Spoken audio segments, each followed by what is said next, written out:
Tu es en train de partager là? C'est bon. C'est bon?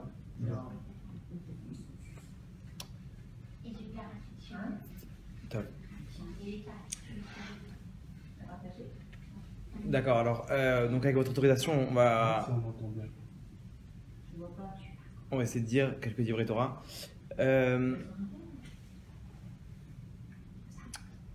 Alors, il a réglé tout ça, il a classé tout ça dans un tableau qui s'appelle aujourd'hui le tableau de Mendeleïev. Et comment il a classé ça? Il s'est rendu compte qu'en fait, comment la matière est composée? La matière est composée d'un noyau, comme ça l'atome il est composé, un noyau. À l'intérieur, il y a des protons qui sont une charge positive et gravitent autour de ce noyau-là des électrons qui ont une charge négative. Dans la distance entre l'électron et le noyau, elle est proportionnellement parlant, elle est à peu près pareille à la distance qu'il y aurait entre la Terre et le Soleil, dans les proportions. Imaginez-vous, c'est-à-dire quoi? C'est-à-dire qu'au milieu, il y a du vide. Ça tourne tellement vite que c'est comme un comment ça s'appelle, un ventilateur. Un ventilateur, quand vous voyez, il tourne vite, on a l'impression que c'est une assiette, le truc. Alors qu'en fait, c'est des hélices. Les hélices, elles tournent tellement vite que ça forme la matière. Pareil pour l'atome. Les électrons, ils tournent tellement vite que ça forme quelque chose de dense qui, associé à des milliards d'atomes, ça forme la matière. C'est-à-dire que cette table ici de bois, je ne sais pas si c'est du bois, cette table de bois ici, c'est des milliards d'atomes qui forment le bois. La composition du bois, je ne sais pas ce que c'est. En tout cas, c'est le fer pareil, etc. Maintenant, de base, la matière est la même. Qu'est-ce qui change? C'est les protons et les électrons. De base, c'est la même. Et la composition même de plusieurs atomes, ok, elle va nous permettre de fabriquer différentes matières. Les éléments sont les mêmes, sauf que la composition des éléments, elles arrivent à d'autres objectifs, des objectifs complètement différents. Ok, c'est un peu comme, Stam pour l'exemple, un peu comme des Lego. Il y a une centaine de Lego, ok, avec ça on construit des trucs. On prend tel Lego avec telle pièce, etc. On fabrique la matière. Toute la matière aujourd'hui dans le monde, depuis les objets l'infiniment petits jusqu'à l'infiniment grand, les plus grandes planètes, tout est composé des mêmes éléments. Qui sont quoi? Ce qu'il y a dans une centaine d'éléments à peu près, carbone, oxygène, hydrogène, etc. Ce qui forme aujourd'hui la matière. D'accord? Pourquoi on a besoin de savoir ça? Il y a marqué comme ça, le Zohar il dit que tout ce qu'Hachem il a créé, pourquoi Hachem il a créé un système comme ça? Il y a marqué Malchuta de Ara que Malchuta de Rakia. La royauté d'en bas, elle est créée en parallèle à la royauté d'en haut. C'est-à-dire quoi? En bas, comment le monde il est fait? Il y a un président qui dirige avec des ministres, etc. Tu peux pas atteindre le président comme ça. Tu peux pas aller à Avdip, tu veux parler avec Donald Trump. Tu veux pas te prendre un rendez-vous. Je vais prendre un rendez-vous même dans 6 mois et je vais m'entretenir avec lui. D'avoir casé, tu peux pas. Soit tu le rencontres par hasard comme ça, tu lui balances 2 mots si les gardes du corps ils te laissent. Non, il y a pas, tu peux pas. Pourquoi c'est fait sur quoi ça? C'est fait sur les mondes d'en haut. Les mondes d'en haut, pareil. Quand je me retrouve dans les mondes d'en haut, il est roi. Il n'y a pas celui qui est proche du roi. Après 120 ans, on fait le compte, les misotes et les avérotes d'une personne. Celui qui était proche du roi dans ce monde-là, il est proche du roi en haut. C'est comme ça que ça marche. Ah, tu comprends comment ça marche ici? Avec le roi, les présidents, etc. Pareil en haut. Maintenant, la matière, on a compris comment ça marche maintenant? Que les électrons, les atomes, ils forment des molécules qui forment la matière, etc. Différents éléments qui forment toute la matière. Ok. La spiritualité, c'est exactement pareil. Hachem, ce qu'il a fixé en bas, il a fixé exactement en haut. Hachem, il a créé, il a marqué comme ça Bereshit bara Elokim et Hashamayim vetaretz. Le Maggid Mizrich, il dit il faut mettre une virgule dans cette phrase. Il faut dire comme ça Bereshit, au commencement, bara Elokim, Bereshit bara Elokim, et, virgule, Shamayim vetaretz. Il dit comme ça qu'au commencement, Dieu créa et. C'est quoi et? Hein? Alors, et avec un aïn, c'est un crayon. Mais et avec un aleph tav, ça fait quoi? La matière, non? C'est exactement toute la matière. C'est-à-dire, en fait, c'est de aleph à tav. C'est toutes les lettres. Ah ouais, de aleph à tav. Pourquoi il sert à quoi ce et? Bereshit bara Elokim, et Hashamayim vetaretz. Et Hashamayim vetaretz. On sait très bien que la Torah ne veut pas s'allonger. Si elle peut économiser des mots, elle économise des mots. Des fois, elle te met un et, des fois, elle ne met pas un et. Ici, le Maggid Mizrich dit sachez qu'au début, Bereshit, bara Elokim, et. Au commencement, Dieu il a créé quoi? Les lettres. C'est-à-dire que d'abord, avant de créer le monde, il a créé ces Legos-là, ces éléments, qui sont comme la matière. Il y a une centaine dans la matière. Dans la spiritualité, il y en a 22, plus 5 lettres sophites. Ok, même nous ça, les sophites, 27. Dans la spiritualité, on a 27 forces énergétiques spirituelles, ok, qui forment toute la spiritualité du monde. Et de la spiritualité du monde, c'est le parallèle de la matérialité. Il y a plusieurs mondes. Il y a le monde de Hatzilut, Bria, Yetzira, Asiya. Ça, c'est le monde de la matérialité. Mais ce monde de la matérialité, c'est le reflet de la spiritualité qui est dans les mondes d'en haut. Ok, bon, il y a, si vous voulez comprendre comment ça marche, il y a dans le film Matrix. Je vais expliquer ça. Matrix, c'était deux bonhommes. Ils ont suivi des cours de Kabbalah au Kabbalah Center là-bas de Madonna. Ouais. Ils ont suivi là-bas des cours. C'était très à la mode là-bas. Ouais, Berg. Comment il s'appelle? Ouais, ils suivaient là-bas des trucs. Ils ont tellement kiffé comment ça marche, les trucs, les parallèles, que les actions qu'on fait en bas, ça intervient dans les mondes d'en haut. Et dans les mondes d'en haut, ça crée quelque chose qui intervient dans les mondes d'en bas. C'est comme un genre de ping-pong comme ça. Et ils ont fait un film sur ça. Le film Matrix, il est basé sur ça. Tout ce qu'ils font en bas, ça crée des actions. Dans les mondes d'en haut, il y a une guerre en fait entre les forces du bien, les forces du mal. Neo, genre l'acteur principal là-bas, c'est les lettres de One, c'est le Mashiach, l'unique, genre le truc. L'autre, le méchant, il s'appelle Sam, c'est Samer même, c'est les initiales du Satan. Bon bref, il y a tout un truc comme ça qu'ils ont créé sur ces bases-là. Donc si ceux qui avaient ce film-là, il peut comprendre ce que je veux dire maintenant. En tout cas, Akadosh Baruch Hu, il a tout ce qu'il a créé en haut, il l'a mis en bas. Maintenant, Akadosh Baruch Hu, au début, il a créé les lettres du monde. Alors c'est un clal, si on arrive bien à comprendre ce clal-là, ça peut nous ouvrir beaucoup de portes dans notre vie. Pourquoi? Parce qu'on peut voir les choses différemment. On peut voir comment ce monde il fonctionne, qu'est-ce qui aide à... En fait, c'est quoi l'essentiel? Comment on arrive à débloquer des choses qui sont les valeurs d'Hachem, qu'Hachem il a fixées. Et qu'à partir de ça, on peut arriver à débloquer chez nous la bracha, la tzlacha, l'abondance, la santé, la parnassa, toutes ces choses-là, elles dépendent de ces choses-là. Si on arrive bien à comprendre comment ça marche, on saura quel l'objectif à atteindre, et à ce moment-là, on pourra débloquer toutes ces choses-là. Donc j'explique comment ça s'appelle, le klal, et j'espère que vous Hachem qu'on va comprendre. Alors maintenant, donc on a dit, Hachem au début il a créé les lettres. À partir de ces lettres-là, il a créé le monde. C'est-à-dire quoi? Il a créé ses Lego, entre guillemets, ses forces énergétiques, il les a composées, il a fait genre des molécules, comme de la même manière que la matière qu'on a expliqué, non, il a fait des molécules qui sont les mots. Ces lettres-là, ils ont formé des mots. Ces mots-là, ils ont une force spirituelle qui vont créer la matière. C'est-à-dire, il y a écrit dans la Torah, regardez comment c'est incroyable. Vayomer Elohim Yehi Or, Vayehi Or. Hachem, il a dit que fut la lumière, et la lumière fut. Franchement, c'est pas un peu lourd comme langage. C'est quoi cette histoire? Dis-moi, Vayaas et Or, et Hachem a fait la lumière. Pourquoi tu me dis, Hachem, il a dit que la lumière soit, et la lumière fut. Et Hachem, il a dit, et la lumière, elle est apparue. Pourquoi on a besoin qu'il dise les choses? Et il dit les choses, et les choses, elles apparaissent. Ici, on nous dit quoi? On nous dit que non, Hachem, il a utilisé ces lettres qu'il a créées. Il les a composées. Comment il les compose? En les disant. Quand il a commencé à les dire, il a composé ces lettres-là, il a dit or. La force spirituelle du Aleph avec le Vav, avec le Resh, ça a formé Or, ce qui est la lumière qu'on connaît aujourd'hui. La lumière spirituelle. Parce qu'après, il a créé le soleil, donc c'est pas la lumière matérielle du soleil. Cette lumière-là, qui est le Or, c'est entre parenthèses, c'est de là qu'on se base sur le Big Bang. Le Harizal, il explique que le Big Bang, c'est ça. Il explique le Big Bang 300 ans avant. Parce que les scientifiques disent, ouais, alors comment vous expliquez voilà, le Big Bang, ça met tout en l'air la Torah. Non, le Big Bang, il vient expliquer ce qu'on explique maintenant. C'est quoi Or? C'est une explosion. Il y a eu une explosion. Et tu peux pas dire que c'est la lumière du soleil. Parce qu'après on te dit qu'Hachem a créé les Meorot Agedolot, les grands astres qui sont le soleil. Donc c'est quoi cette lumière qu'il a créée avant? C'est cette explosion qui a commencé. Au commencement, d'où tout a commencé. Donc le Big Bang, elle vient prouver la Torah. Elle vient prouver ce que dit la Torah. Et le Harizal explique en détail que c'est une grande explosion qui a créé une lumière. Cette lumière-là, elle s'est matérialisée au fur et à mesure qui a créé le monde. En rond comme ça, une énergie, ouais. Bon, c'est pas le sujet, mais en tout cas, aujourd'hui, les scientifiques, ils font que prouver. On est dans une génération, on est heureux d'être dans une génération où la science vient prouver la Torah. C'est incroyable. C'est le truc qu'à l'époque, ils ne savaient pas comment prouver. Ils disaient, bon, bah, nous, on dit que la Terre elle est ronde. Imaginez-vous, il y a écrit dans le Zohar. Il y a 2000 ans le Zohar. Il y a écrit la Terre elle est ronde, qu'il y a des gens en haut, il y a des gens en bas, et ils ne tombent pas, et qu'il y a des endroits dans le monde où le soleil il est clair pendant la plupart de l'année, comme en Antarctique. Le mec il voit ça, il dit vous êtes des malades les juifs, c'est des fous.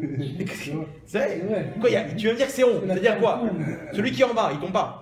Si c'est rond, on ne glisse pas, il n'y a pas de truc.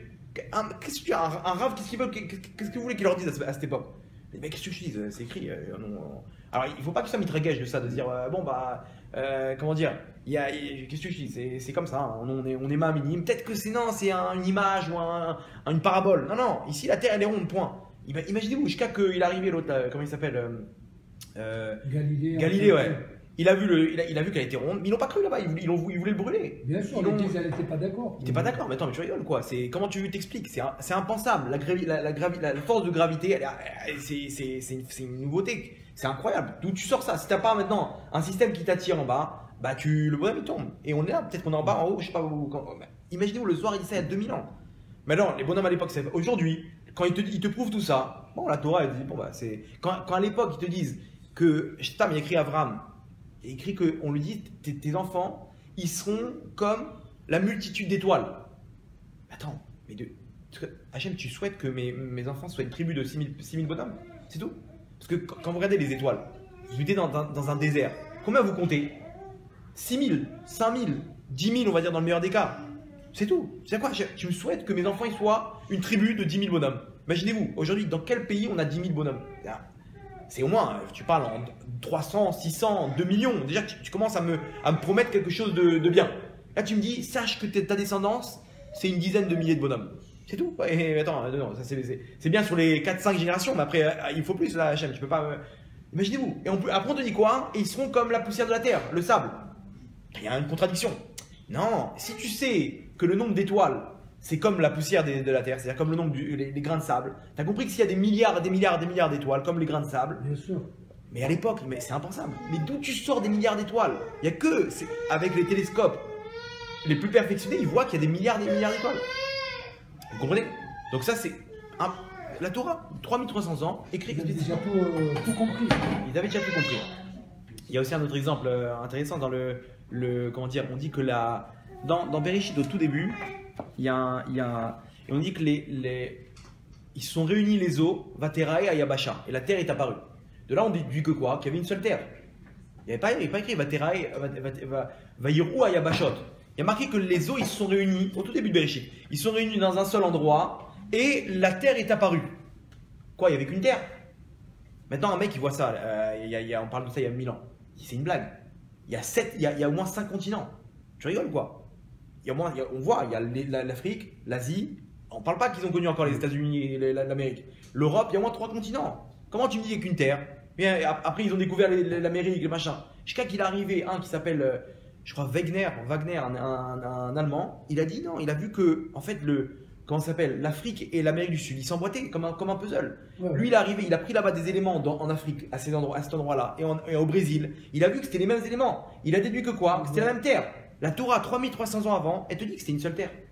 Non, le bonhomme, à l'époque, il dit attends, mais comment tu dis? C'est écrit dans la Torah. Et le Zohar, il dit qu'elle s'est séparée en 7 Yabashot. Comptez combien il y a de terres? 7 avec le Groenland. Quand vous comptez le Groenland, il y a 7 terres. 7 Yabashot avec l'Australie. L'Eurasie, c'est une seule et même terre, quoi. L'Afrique. Voilà, 7 terres, c'est des continents, 7 continents. Attends, un bonhomme, ils n'ont pas encore découvert l'Amérique. Tu nous fais une blague. Ils sont où les autres? Tu vois bien que, comment dire, il n'y en a pas d'autres. Très bien. Excusez-moi, Rav, il y a 5 continents. Alors, non, continent de terre, on parle de terre. C'est-à-dire que c'est pas parce que l'Europe et l'Asie ils sont considérés comme 2 continents, d'accord? oui. Maintenant, au plan géographique, c'est une seule et même terre. Oui. D'accord? Alors il y a le Groenland, c'est une terre, d'accord? L'Amérique, l'Amérique du Sud, l'Afrique, l'Europe, l'Asie et l'Australie. Ça fait 7. Ok, ouais, c'est ça. Non, pardon. L'Asie rentre avec comment ça s'appelle? Avec l'Europe et l'Antarctique. L'Antarctique, c'est une terre en soi. D'accord? Très bien. C'est bon? Ok. Maintenant, donc on nous dit, maintenant, il y a tout écrit dans la Torah. Donc on nous dit maintenant, quand Hachem il a créé maintenant les choses, Vaï Or, il a dit la chose, il a créé. Écoutez bien, la parole, elle crée la chose. La parole est créatrice. Et regardez comment c'est beau dans la Torah. Comment on dit une chose? Davar. Comment on dit une parole? Dibour. C'est la même racine. C'est-à-dire que le dibour, ça fait la davar, la chose. Donc ok. On a compris ces clalim là? Très bien. Le Ramban, il nous dit dans son introduction à la Torah, il nous dit qu'un homme, s'il arrive à avoir toutes les kavanotes qu'il faut, toutes les bonnes intentions, il peut, avec la parole, créer une chose. Imaginez-vous. Un bonhomme, s'il sait exactement toutes les kavanotes qu'il faut dire dans ce mot-là, il peut créer exactement la même chose. Avec un mot, il peut créer une chose. Ce qui s'appelle la Kabbalah Maasit. Donc, il y a un livre qui s'appelle le Sefer Yetzira, qui date de l'époque d'Avraham Avinu, qui existe. Hein. On ne comprend pas trop ce truc-là. Et ils te disent là-bas comment faire. il y a marqué comme ça dans la Gemara que des Amoraïm, ils sont arrivés à un moment, ils étudiaient la Torah, ils ont vu que Shabbat, ils rentraient, ils n'avaient rien préparé. Ils ont créé un veau. Ils ont créé un veau. Ils avaient, maintenant, là, imaginez-vous, elle va chercher le veau, va lui. Ils ont créé. Ils avaient les secrets de ces lettres-là, comment les former, etc. Ils ont créé le mot. Ils ont créé le veau. Ils ont fait la Shrita, ils ont préparé les voies de Shabbat Kodesh, ils ont continué à étudier la Torah. Il y a le Maharal Miprag. Le Maharal Miprag, il a créé un golem. Il a créé un être vivant. Frankenstein. Un Frankenstein, exactement. Il a déguisé, il a mis un truc, une cagoule, il a dit tu protèges les juifs. Dès qu'il y en a qui va agresser un juif, t'interviens. C'est l'ordre qu'il a donné. Et le bonhomme il était là, il a attrapé 3-4 bonhommes en même temps, il les massacré. Il mis dans les poubelles, dans les machins. Il a créé un. Comment? Parce qu'il a vu qu'on était en danger. Il dit non, il a pris le Sefer etc. Il a créé un homme. Il a fait un truc avec de la terre comme ça. Il a tourné 3 fois autour de lui en disant des formules. Hop, il a créé le bonhomme, il s'est levé. Il lui a dit ton tafki, ton rôle, c'est 1, 2, 3, 4. Point. Et un jour, la femme du Maharal Miprag, elle était en retard dans les préparations de Shabbat. Il lui manquait des pommes. Alors il lui a dit, qu'est-ce que je vais faire et tout. Elle savait que je ne pouvais pas utiliser lui, il était dans le grenier, il dormait dans le grenier. La journée, il était dans le grenier, la nuit, il faisait des rondes. Elle dit, qu'est-ce que je vais faire? Je vais pas mon mari n'est pas là, je peux pas laisser les trucs sur le feu, machin. C'est pas comme aujourd'hui, c'est le gaz. À l'époque, c'était du feu qui faisait avec des bûches, etc. Qu'est-ce que je fais tout? Elle a craqué. Elle a appelé le golem, elle lui dit, va, je t'en prie, va me chercher des pommes. Elle va chercher des pommes. Il est parti en courant.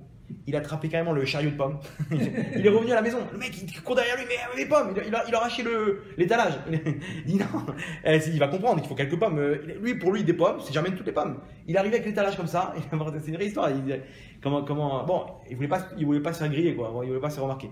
Bref, en tout cas, le Nyan, il est comme ça, que la parole, elle crée des choses. Très bien. Akadosh Baruch Hu, il a pris ces Legos là, qui sont ces 27 lettres, il a créé des choses là. À partir du moment où il a créé ces choses là, il a donné dans la parole, il a donné la chose. Donc maintenant, si on connaît les lettres, on connaît le secret des lettres, on peut savoir exactement c'est quoi l'essence même de la chose. Parce qu'on connaît, le Aleph c'est telle force spirituelle, le Bet telle force. Tu fais Aleph et Bet, ça crée une chose. Ça crée une essence qui va me permettre de savoir les choses. Maintenant, regardez, on dit comme ça le Midrash, il dit que Adam Arishon était plus intelligent que les anges. Pourquoi? Parce que lui, il arrivait à donner un nom à chaque chose. Oui. C'est quoi cette histoire? Le bonhomme, il a un chien, il l'appelle Médor. Ouais. En quoi t'es intelligent que t'es plus intelligent? Il a donné, des fois, il lui donne deux noms, 2 surnoms, 3 surnoms. En quoi ça fait que t'es plus intelligent que les anges? Il nous dit quoi? Non, lui, il arrivait à voir, il observait l'animal, il voyait l'essence même de l'animal, son comportement, etc. Il dit ça, c'est un lion. Arié. Pourquoi? Arié, c'est quoi? C'est les lettres Yir-A, crainte. Il voyait que le lion, il avait une prestance. Il dit, ouais, ça représente la royauté, la crainte. La royauté représente la crainte. Arié. Pourquoi il a mis le Aleph en premier, etc. Il y a le Aleph, il a une signification. C'est quoi le Aleph? La force spirituelle du Aleph. Aleph, si vous regardez bien, c'est 1, la valeur numérique. C'est 1. C'est quoi 1? Qu'est-ce qui est 1 dans le monde? Hachem. Hachem, il est unique. Unique. Et regardez comment c'est beau. Le Aleph, comment il est composé? C'est un Vav avec un Yud à l'endroit et un Yud à l'envers. C'est quoi la gématria de Vav, Yud, Yud? 6. Et Yud, c'est 10. Et encore Yud, ça fait 10. Ça fait combien? 26. C'est quoi 26? Yud Kevavke. C'est Hachem. Donc ici, chaque mot que vous voyez avec le Aleph en premier, c'est pour te dire que cette chose-là, tu peux la regarder que c'est Hachem avec toi. Par exemple, regardez comment c'est incroyable. Ahava, le mot Ahava, c'est quoi? L'amour. On te dit quoi? L'amour entre un homme et une femme. Si tu n'as pas le Aleph au début, qu'est-ce que ça fait? Enlevez le Aleph, ça fait quoi? Ava. C'est quoi Ava? Donne-moi. Ava, c'est donne. C'est donne. Ava. Avili. Ava. Donne. Ava, c'est l'amour. Si tu enlèves Hachem, c'est quoi? Qu'est-ce qu'il veut le bonhomme? Il veut prendre. Il veut donne-moi. Il exige à sa femme, donne. C'est-à-dire quoi? Moi, je fais rien. C'est à toi de me donner. Et elle, quoi? Qu'est-ce qu'elle fait quand elle n'a pas Hachem? Tout de suite, elle voit quoi? Elle voit son intérêt à elle. C'est moi qui est au centre de l'image. Donc, je veux cette chose-là. Donc, donne-moi. Lui, pareil. Ça finit ça va droit au mur. Un couple qui ne sait pas que la base du couple, c'est donner à son prochain, ça marche pas. Comment tu sais qu'il faut donner? Que quand Hachem, il te dit qu'il faut donner. Il y a écrit dans la Ktuva, un homme il a donné à sa femme, la parnassa, un toit, et machin, etc. Tu dois donner. Ce qu'elle a besoin ta femme, tu lui donnes. Il y a écrit la Gemara dans Baba Metzia, Nuntet, Amoud Aleph. La Gemara dit là-bas, celui qui veut s'enrichir, qui valorise sa femme. Comme ça écrit. C'est quoi le secret de ce truc-là? Un jour, il m'a dit, c'est quoi quel rapport? Il n'a pas accepté le mec. Il m'a dit, quel rapport? C'est quoi le truc? J'ai expliqué, j'ai dit, c'est quoi le secret de ce truc-là? C'est que, non, c'est vrai. En quoi, quand tu valorises ta femme, tu reçois le bonhomme, il est venu, il a fait attention à sa femme, il a donné ce qu'elle veut, il a écouté, il a été un genre de psychologue pour elle. Hachem lui dit, tu sais quoi? Ta parnassa, t'inquiète pas, je suis derrière. Quel rapport? Écoutez comment c'est magnifique. Vous savez qu'après la faute d'Adam Arishon, l'homme il a fauté, la femme elle a fauté, ils ont eu chacun 10 klalotes. Une des klalas, la principale de la femme, c'est quoi? C'est Enfanté dans la douleur. non, elle y tes choukater. Envers ton époux sera ton désir. Une femme, en gros, elle est dépendante de son mari. Son mari, c'est tout pour elle. C'est-à-dire qu'elle est dépendante de lui, elle a besoin de s'ouvrir à lui, elle a besoin de lui parler, elle a besoin qu'il écoute. En gros, elle a besoin d'un psychologue, c'est son mari. C'est vrai ou pas? Elle a besoin de ce contact avec son mari. Si son mari, il commence à dire bon, j'ai pas le temps, machin, elle se sent touchée, elle a besoin de ça. Son mari, lui, il est indépendant. Lui, il peut faire sa vie tout seul. Et elle est dépendante de lui. C'est quelque chose, c'est une malédiction qu'elle est dépendante de lui. Parce elle peut pas s'épanouir tant qu'elle n'a pas son avis. Elle peut pas faire tant qu'elle sent pas que son mari est d'accord. Si elle s'en va, elle fait un truc et son mari lui dit je suis pas d'accord, elle va pas être bien. Elle sent que des fois elle a besoin de s'ouvrir, elle a besoin de parler, etc. C'est une genre de klala parce qu'elle est dépendante en quelque sorte. C'est quoi la klala principale du mari? Bezeat apecha tochal lechem. À la sueur de ton front, tu mangeras ton pain. C'est quoi en gros la parnassa? La parnassa, tu vas devoir galérer pour trouver ta parnassa. Ça c'est la klala principale du mari. Hachem il te dit regarde, toi tu as la force d'enlever la klala à ta femme. Pourquoi? Si tu es à l'écoute, tu es là quand il faut, tu lui donnes ce qu'elle veut, tu lui donnes. Qu'est-ce que tu veux ma chérie? Tu veux comme ça? Tu veux qu'on aille là-bas? D'accord, ça va, tout va bien, je vois que tu as un petit peu truc. Il s'assoit le bonhomme, 1 heure, 2 heures s'il faut. Bon tu sais quoi? Ça sert à rien, viens je t'emmène en vacances. Imaginez-vous, vous avez fait ça, elle est heureuse, elle sent bien, il a enlevé sa klala. Hachem lui dit mida kenega mida, me dire, tu as enlevé sa klala, je t'enlève la tienne. C'est quoi la tienne? Plus de travail. C'est quoi plus de travail? Plus de sueur de ton front. T'as pas un ça vient comme ça. Le bonhomme il valorise sa femme. Hachem lui dit maintenant moi je m'occupe de toi. Toi tu lui as enlevé sa klala, je t'enlève la tienne. Vous savez comment ça marche. Bref, maintenant Ava, on enlève le Aleph, il y a Ava, il n'y a plus rien. Le bonhomme il veut prendre. Ava, ta vie, donne. Ta vie dit.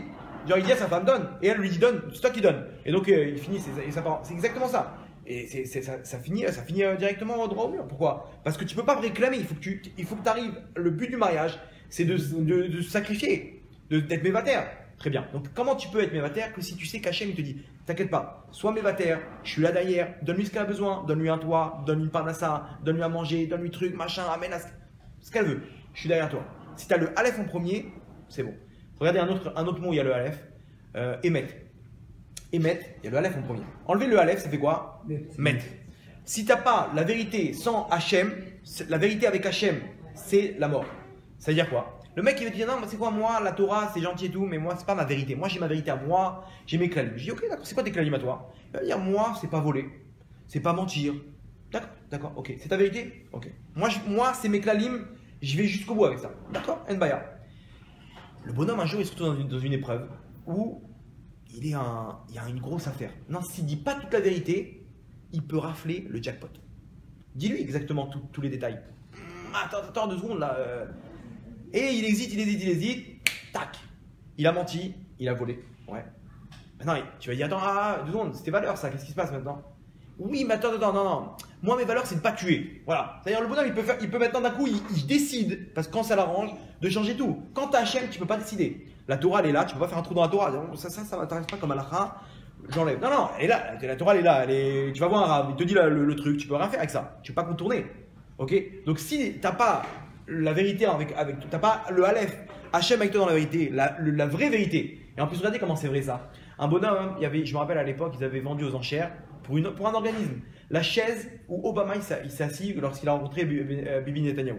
Il est venu, il s'est assis une belle chaise comme ça. Et il s'est dit c'est quoi? Genre, on va la vendre aux enchères, on va la vendre comme ça pour faire un peu d'argent. On va donner ça à un organisme. Une belle chaise. Hein, comment ils l'ont vendue? Ils ont réussi à la vendre 50 000 shekels. Je vous pose la question, la même chaise aux États-Unis, combien vous pouvez la vendre? Au moins 200 000 $. Pourquoi? Parce que Obama il est plus respecté aux États-Unis qu'en Israël. Donc cette chaise-là, elle a beaucoup plus de valeur. D'accord? Cette même chaise, vous la vendez en Inde. Combien vous pouvez la vendre? 500 roupies. Le mec il dit attends, c'est une chaise. Non, mais c'est Obama. C'est qui Obama? D'accord. C'est le président des États-Unis. C'est quoi les États-Unis? C'est quoi un président? Les bonhommes, ils vivent dans des cabanes. Attends, 2 secondes. Elle vaut cher, c'est Obama. Non mais moi je te donne ça, voilà, je vois elle est belle, elle est bien, elle est truc et tout, je te donne 500 roupies. C'est tout. C'est quoi, c'est roupies bon, bref. Ok, maintenant, combien elle vaut en fait cette chaise? Elle vaut 500 $, c'est tout. Pourquoi? Ils l'ont fait à la main, ils ont pris un menuisier, machin, un truc, il a bien fait le truc. Ok, maintenant, vous pouvez me dire c'est quoi le prix? Qu'est-ce qu'il donne la 50 valeur 000 shekels, 200 000 dollars, 500 roupies ou 500 dollars. Ça dépend. Là-bas en Inde, ils n'ont pas grandi avec, avec la valeur du président des États-Unis. Donc pour eux, ça vaut que dalle. Là-bas aux États-Unis, le président des États-Unis, ils sont patriotes aux États-Unis. C'est waouh, le président des États-Unis, c'est quelque chose. Donc ça a beaucoup de valeur. Donc vous voyez qu'en fait, le Hémet n'existe pas. Le Hémet, il dépend de là où tu as grandi, de quels sont tes parents, de qui sont tes parents, quelles sont tes valeurs, quels sont Le bonhomme, il a grandi sans parents. Il n'a pas les mêmes valeurs que quelqu'un qui a grandi avec les parents. Il n'a pas le même équilibre. Alors c'est quoi la vérité? On ne sait pas c'est quoi la vérité. Ça dépend. Un mec en Inde, il va te dire, moi, regardez l'exemple. Un Tunisien, il va dire, c'est quoi le meilleur repas? Le Kaila. Un Marocain, il va dire quoi? C'est la taf. C'est quoi le Hémet? Le Hémet, c'est quoi? C'est que si tu avais grandi chez les Tunisiens, tu aurais dit la Kaila, toi aussi. Si tu avais grandi chez les trucs, et la bagarre, ils se bagarrent entre les deux. Il n'y a pas de Hémet. Le Hémet, c'est quoi? Alors maintenant, comment c'est quoi le Hémet? Le vrai Hémet, c'est quand tu mets le Aleph devant. C'est quoi? C'est la Torah. Quand il y a Hachem, ce que lui t'a donné, lui, il te donne les valeurs. Il te dit, sache mon fils, ça c'est des bêtises, ça c'est bien. Ça, tiens bon le truc. Ça, c'est le Hémet. Il y a tout ce qui est écrit dans le chasse, dans la chod, etc. Tu vois, on a reçu un héritage riche en informations. Si Hachem il te dit par intermédiaire de ces sadikim là, des Tanaïm, des Amoraïm, il te dit il faut faire comme ça et comme ça, les Chavod. C'est ça le Hémet. Il y avait un. Écoutez comment c'est incroyable. Le Chazon Ish à la Vachalom, lui il connaissait toute la Torah à l'endroit, à l'envers et tout. Il y a un, il est venu le voir pour prendre une bracha. Il lui a dit Rav, ma femme elle doit se faire opérer. Et bon, ils savent pas s'ils doivent opérer parce qu'ils savent pas où atteindre. Il y a un nerf derrière, ils ont peur de le toucher. Et s'ils touchent, Rav Shalom elle peut être paralysée. Mais ils doivent intervenir par cet endroit-là. Ils savent pas et tout, peut-être qu'ils vont l'envoyer en Allemagne, parce que là-bas il y a un spécialiste, etc. Un professionnel, lui, il est précis dans l'intervention. Le Chazonish lui dit 2 secondes, c'est où exactement l'endroit? Il lui dit bah apparemment, si j'ai bien compris, regardez, la radio, il est entouré ici, c'est là qu'il doit intervenir, il m'a montré quand il m'a expliqué, il m'a montré la veine, etc. Le Chazonish, il a sorti une feuille, il a dessiné comme ça, il a dessiné dans le cou, il a dessiné les veines, il a fait une flèche. Il donne au professeur, dis-lui qu'il intervient là, sur cet endroit-là. Le professeur, il prend la feuille, oh, c'est quoi ce fou? Mais on n'a pas pensé à ça. Mais c'est vrai, le truc, il réfléchit, il réunit, il fait une réunion, il voit, magnifique, c'est qui ce professeur? C'est mon Rav. Amenez Braque. Il est dans un 2 pièces.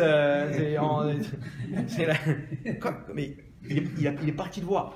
Il a dit Vodarav, expliquez-moi. Il dit non, c'est simple. Dans Choulin, dans la Gemara dans Choulin, là-bas la Gemara elle explique que la BMA, elle a des veines à ce niveau-là. Quand tu fais la shrita, il faut passer par là. Que dans un cas où la shrita, elle n'a pas été faite au bout du truc, elle n'a pas été faite en totalité, etc. Bon, ils expliquent là-bas que cette veine-là, dans ce côté-là, elle peut être protégée parce qu'il y a un truc comment ça s'appelle, de peau qui protège, machin, etc. Donc il a déduit de cette intervention-là dans la shrita de la bête et que le cou de la bête, il ressemble à certains points dans une autre Gemara au cou de l'homme. Donc il a dit voilà, essaye de se à ce niveau-là. Et maintenant le professeur lui-même, il savait, il connaissait bien les trucs pour savoir que effectivement ça peut marcher. Il a vu l'idée et il a dit après, on n'a pas pensé à ça. Il a innové une technique d'intervention à ce niveau-là, dans un problème comme ça. Le Chazonish, jusqu'à aujourd'hui, vous allez à l'hôpital je crois que c'était à la Chomère, là-bas, le dessin du Chazonish encadré comme ça. Encadré. C'est quoi? C'est écrit dans la Torah comment intervenir, etc. Bon, sans parler de toutes les choses qu'on a expliquées au début, etc. Maintenant, revenons à notre sujet. Les lettres, elles ont une force spirituelle. Là, on a expliqué juste avec le Aleph. Imaginez-vous toutes les lettres de la Torah. Chacune, la force spirituelle qu'elle a. Maintenant, quand moi je donne un nom à une personne, regardez la force des noms aussi. Je donne à une personne, je lui donne l'abondance spirituelle qui correspond à l'assemblage de ces lettres-là. Abraham, il a une force spirituelle qui va lui permettre d'arriver à telle et telle chose. À l'inverse, il y a des noms de Réchaïm. Nimrod, par exemple. Nimrod, c'était un rachat dans la Torah. Combien d'Israéliens s'appellent Nimrod? Ils ne connaissent pas les pauvres, ils ne savent pas. Nimrod, sympathique, etc. Pourquoi dedans Nimrod, il y a la racine Mered. Mered, c'est se révolter. Donc Nimrod, il s'est révolté contre Hachem. Un jour comme ça, il y en a un, il s'appelait Nimrod, il a fait tchouva. Il a vu que Nimrod, c'était un rachat. Il est parti voir un Rav. Il a dit Rav, je m'appelle Nimrod. C'est pas. Qu'est-ce que je fais? Il est parti voir le Rabbi de Lubavitch. Le Rabbi de Lubavitch lui a dit garde ton nom. Pourquoi? Parce que Nimrod, ici tu l'as utilisé pour le bien. Tu t'es révolté contre l'éducation anti-Torah que tu as reçue. Donc tu l'as utilisé tu as fait une révolte dans le bien.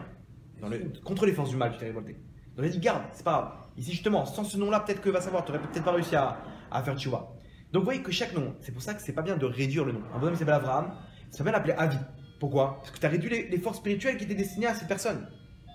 Et s'il a 3 prénoms, tu l'appelles par un seul prénom, c'est un problème aussi. Parce qu'il a 3 noms, il a beaucoup de force spirituelle. Alors, attends, comment on fait? Moi, je l'appelle au nom de mon père et de mon beau-père et j'ai mis 4 noms. Je vais pas finir. Non, alors, au moins une fois par semaine, l'appeler avec tous les noms. Comme ça, voilà, on vient. Voilà, il y a des trucs comme ça. Mon père, il s'appelle Didia. Maintenant, tout le monde l'appelle Didier. Parce qu'en France, Didia, ils vont le prendre pour la marque Dia. Là, vous savez, quand on avait fait l'Alia, il a mis les drapeaux d'Israël. Il les a mis sur les lunettes comme ça. Et les bonhommes, ils sont venus à France 2. Ils ont vu un mec comme ça. Ils ont dit, il a l'air bien celui-là, on va l'interroger. Il l'a interviewé. Et maintenant, il dit, comment tu t'appelles? Il a dit Yedidia. Maintenant, comment ils ont écrit eux en bas? Ils ont écrit Yedi et le nom de famille Dia.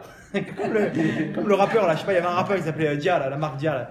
Bon bref, en tout cas, maintenant, c'est un problème. Maintenant tout le monde l'appelle Didier, donc c'est-à-dire qu'ici, il y a dans le comment ça s'appelle, dans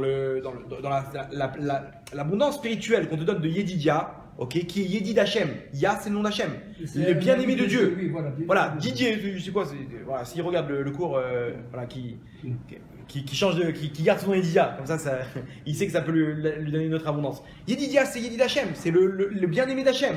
Tout le monde t'appelle Yedidia, il peut y avoir une abondance spirituelle spécifique. Vous comprenez? Pareil pour chaque prénom. Donc maintenant, vous comprenez la force que quand je donne un prénom à un enfant, ici ça vaut le coup d'aller se renseigner avec un rave. Attends, les raves, ce nom il est bien, ce truc là, et machin, etc. Il y a plein, il y a des gens dans la Torah qui avaient une heure, il y a des regardez, par exemple le nom David.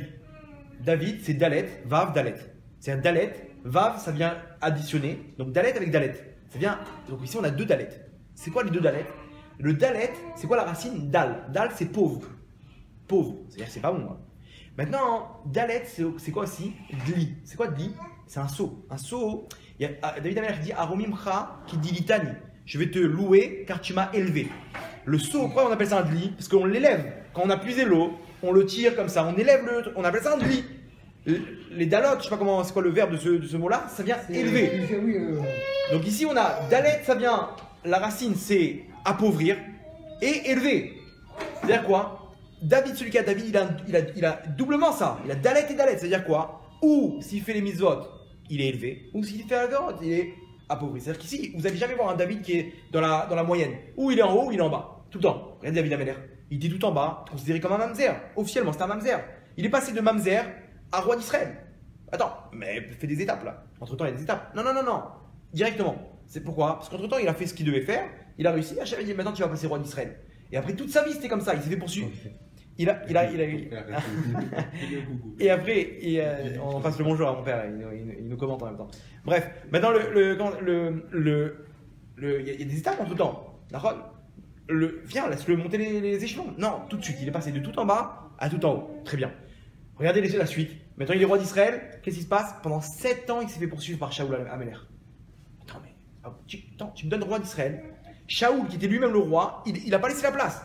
Pourquoi? Parce qu'il a attendu que Shmuel lui donne l'ordre. Il faut que le Navi donne l'ordre de quitter le truc. Il m'a dit, tu vas finir. Il y a quelqu'un d'autre qui va prendre le pouvoir. Mais entre-temps, dis-moi quand. Je sais pas moi, c'est peut-être mon enfant qui va pas prendre le pouvoir. Shmuel il dit rien, entre-temps Shmuel il meurt, on reste comme ça dans le flou. David il sait qu'il est roi, Shaoul il sait qu'il est plus roi, mais ils attendent l'ordre. Quand est-ce entre-temps, David il essaie de prendre le pouvoir, Shaoul c'est un affront pour lui, Mored Ben Malchut, il intervient, il poursuit David. Donc il y a eu tout un balagan. Entre parenthèses, pourquoi il y a eu ce balagan? Parce que Shaoul il descend de Yémini, de Binyamin. Binyamin c'est qui? C'est Rachel. Et David il descend de Yehuda. Yehuda c'est qui? C'est Léa.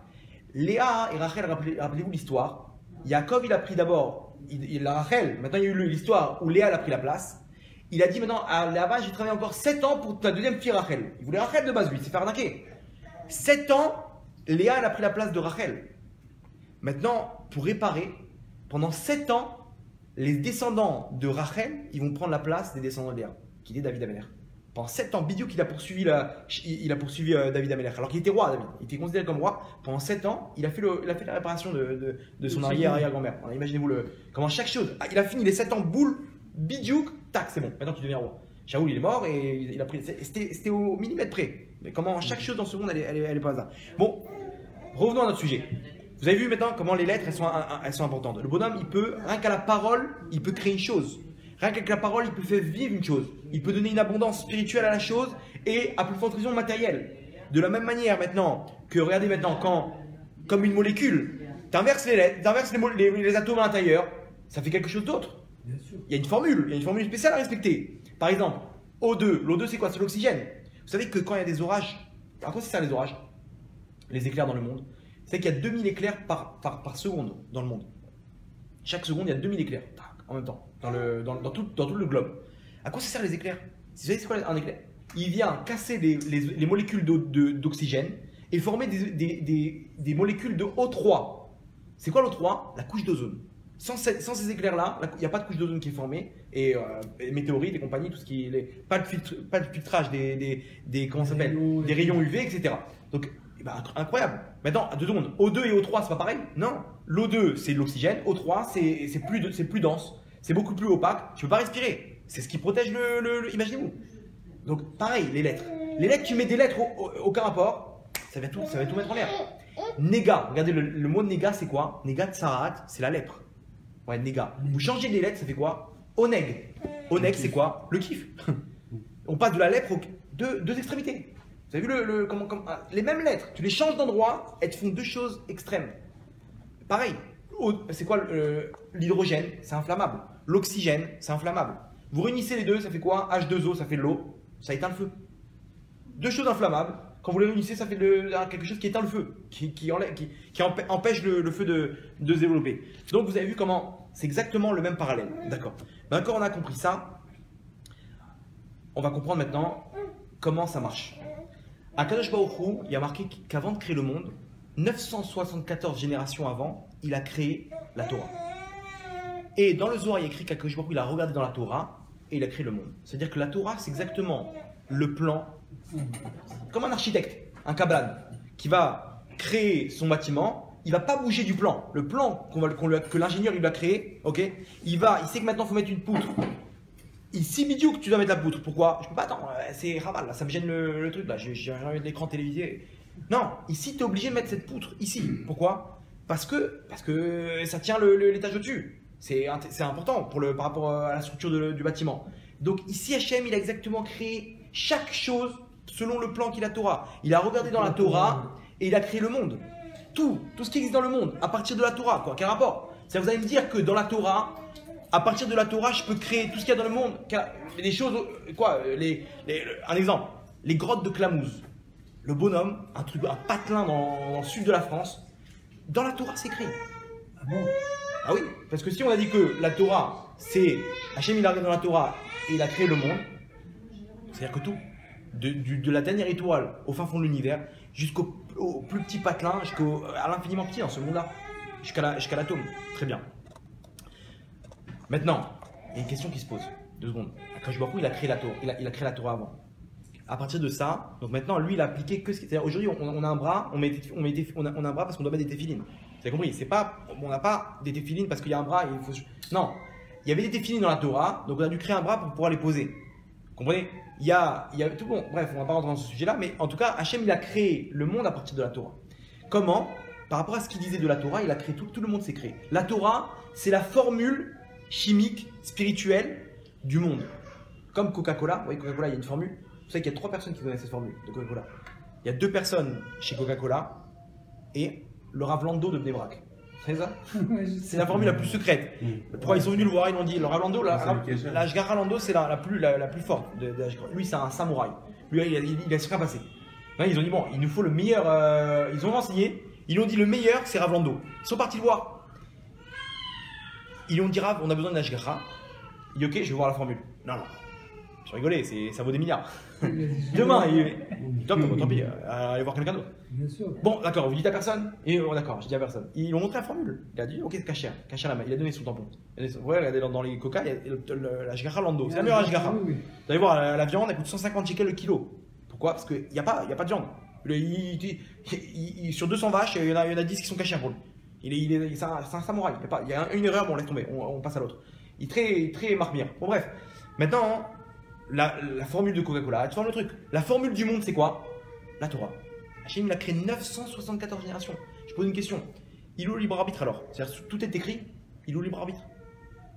Il n'y a pas de libre arbitre. C'est-à-dire c'est écrit que Esav, il devait fauter. Il devait être un rachat. D'accord? Tout est écrit. Comment ça se fait? C'est-à-dire, voilà, on peut faire ce qu'on veut, c'est écrit dans tous les cas. C'est décidé. Question à $1 million ou pas? Pas mal. Bref, comment ça s'appelle?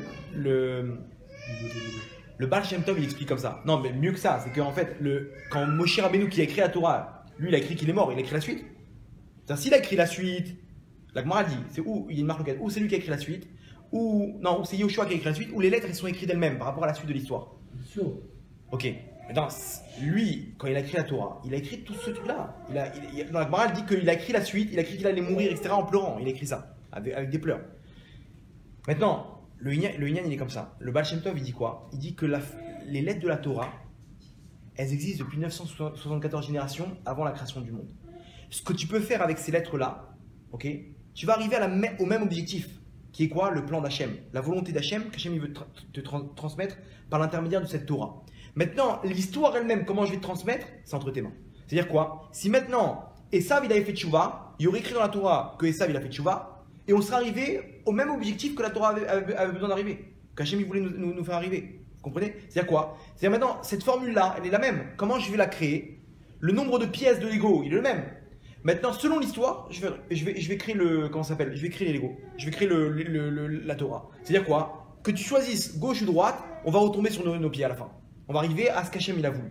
Que Esav, si Esav il avait décidé de faire tchouva, on serait arrivé au même niveau que c'est-à-dire que dans la Torah même est compris les deux chemins. Celui qui a choisi le bien et celui qui a choisi le mal. Comme dans par exemple, les Havdil, le Waze. Le bonhomme il va à gauche ou à droite, il va te refaire exactement le chemin pour arriver à ta destination. Alors attends, je comprends pas, je peux prendre le chemin que je veux, je vais arriver à ma destination? Oui. Il va redéfinir il va recalculer l'itinéraire et il va arriver à l'objectif. Pareil la Torah. Le nombre de lettres de la Torah, il est le même. Maintenant, comment on va composer ces lettres-là? Quels mots on va composer? Ça dépend de l'histoire. Et regardez maintenant, c'est-à-dire à partir du moment où l'histoire elle est écrite, tout est écrit sur tout le futur, tout ce qui va se passer dans la Torah. Et il y a un truc incroyable, c'est que, comment ils arrivent à prouver ça? Des choses qui ont été écrites, donc c'est-à-dire la Torah elle a été écrite il y a 3300 ans. Ouais, elle a été maintenant matérialisée à ce moment-là. L'histoire elle a été matérialisée il y a 3300 ans. Elle existait depuis 974 générations avant la création du monde, mais elle a été matérialisée il y a 3300 ans. Très bien. Ça veut dire quoi? Selon cette histoire-là, on peut voir tout ce qui va se passer dans le futur. Que Esav n'a pas fait tchouva, ça va engendrer quoi? Jusqu'à aujourd'hui, la création du christianisme, d'accord? Que Ishmaël n'a pas fait tchouva, ça va créer quoi? La création de l'islam. Donc ça devrait être allusionné dans la Torah. D'accord? Regardez ce pasouk, comment aujourd'hui avec les codes de la Torah, on arrive à voir tous ces trucs-là. Vous savez c'est quoi les codes de la Torah? C'est qu'ils arrivent que dans les mots de la Torah, on prend une lettre, on prend un écart d'un nombre de lettres. Par exemple 7, 8, 49, on tombe sur une autre lettre. On prend le même écart, on tombe sur une troisième lettre, ça forme un mot. Ce mot-là, c'est-à-dire qu'ici, selon le même écart, on arrive à trouver, caché dans la Torah, des mots. Il y a un programme qui fait ça. C'est incroyable ce qui se passe. Ils ont par exemple trouvé sur Yitzhak Rabin, il y a marqué, ils ont rentré Yitzhak Rabin dans le truc. Ils ont vu qu'il y a à 49 lettres d'écart, il y a Yud, après 49 lettres. Donc, ça dit 49 lettres, Chet, Kouf, Yitzhak Rabin comme ça en vertical, dans les lettres, dans la Torah elle-même. Ils ont vu quoi? Que se chevauche sur la verticale du nom Yitzhak Rabin, la phrase Rotseach Asher Yirtzach. Là-bas, la paracha qui nous parle d'un assassin dans la Torah, il chevauche Rotseach, le chet de Rotseach, il se chevauche avec le chet de Yitzhak Rabin. On parle de Yigal Amir Yigal Amir, celui qui est assassiné, il est un peu plus loin dans la Torah. Ouais. C'est-à-dire quoi? Ils ne savaient pas que c'était Yigal Amir. Ils ont dit quoi? Yitzhak Rabin, il doit se faire assassiner. Rotseach, l'assassin, qui va assassiner, qui chevauche dans Yitzhak Rabin. Ils l'ont dit 4 mois avant. Vous avez vu ce truc-là? Ils l'ont prévenu, ils l'ont dit non, ça va, tu me dis ce que tu veux. Ouais. Et il s'est fait assassiner. Quand ils ont vu qu'il a assassiné, ils ont rentré Yigal Amir, ils l'ont trouvé juste après, allusionné dans quelques psukim après. Maintenant regardez, la paracha qu'on a lu il y a 3 semaines d'Aïtranan. Là-bas il y a un pasouk. Ce pasouk-là, le bonhomme qui ne croit pas en la Torah, qui ne voit pas. Là c'est pour un peu illustrer ce qu'on est en train de dire. Un bonhomme qui ne voit pas Hachem dans ça, je ne sais pas comment il peut m'expliquer cette chose-là. Sans Emouna, je ne sais pas comment il peut m'expliquer cette chose-là. Parce que la probabilité, elle est énorme. Il y a marqué comme ça, regardez. Il y a marqué Ve'efitz Hashem etrem ba'amim, que je vois, Moshe il dit au Ham Israël que lorsque vous allez fauter, donc c'est-à-dire s'il y a une possibilité dans la suite des événements que vous fautez, il y a marqué comme ça. Ve'efitz Hashem etrem, Hashem il va vous éparpiller ba'amim, dans les peuples. Ça c'était il y a 3300 ans. Imaginez-vous, ils vont rentrer en Israël. Ils ont une terre qui les attend. Ils sont un peuple entier. On leur dit si vous fautez, vous allez être éparpillés parmi tous les peuples. C'est pas le cas aujourd'hui. Bien sûr. Ça fait 2000 ans qu'on est éparpillé parmi les peuples. Et même avant le deuxième temple, on était aussi éparpillé dans les peuples. Entre la Perse, entre Babel, etc. On était éparpillés. Comment toi, Moshe Rabbeinu, tu sais que si jamais on faute, c'est la formule. La formule, elle est là. C'est où tu choisis le bien, tu restes sur ta terre, le Mashiach vient, etc. Et on continue l'aventure. Ou voilà le programme. Tu seras exilé. Regardez, aujourd'hui, maintenant, viens, on va tester, on va voir ce que Moshe Rabbeinu a dit, ce que ça a réalisé. Hachem nous a éparpillé. Ba'amim, dans tous les peuples. En Inde, en Afghanistan, les Pashtuns, c'est des tribus perdues. Ouais. Les Éthiopiens, en Éthiopie, au Yémen, aux États-Unis, partout il y a des Juifs. Partout, dans tous les peuples. Vous savez que au Japon, les samouraïs, c'est des ancêtres des tribus perdues. C'est quoi samouraï? Shamurai, gardien de la vie. Toutes les techniques de combat qu'ils ont, c'est par rapport aux lettres de la Torah. Pour garder les lettres de la Torah, ils ont fait ça en technique de combat. Et le prince japonais, c'était comment ça s'appelle? Un descendant. Lui, il a des trucs bizarres. Il boit du vin le vendredi soir, il se trempe dans des bains rituels. C'est un truc de fou. Bon, bref. Ve'efitz Hashem etrem be'amim, ve'nishartem metem mispar. Et vous resterez un petit nombre. Comment, mon cher Rabbeinu, tu savais qu'on allait rester un petit nombre? Vous savez combien on est aujourd'hui? 15 millions. Bien sûr. À peu près. Ça vient du tout. Combien on était il y a une centaine d'années? 15 millions. Il y a 300 ans, 15 millions. 2 secondes. Les Chinois, ils étaient à l'époque de Noir aussi. Pourquoi? Parce que de Noir, il y a Ham. Là-bas, il y en a un, c'est Sin, il s'appelle. Sin, c'est quoi? La Chine. Donc de l'époque de Noir, déjà, on commençait les Chinois. Comme ça, écrit dans la Torah, dans la Parashat Noir. Combien ils sont les Chinois aujourd'hui? 1,5 milliard, 2 milliards. Nous, on est pareil. On descend de Shem, de l'époque de Noir. Combien on est? 15 millions. Et vous resterez un petit nombre.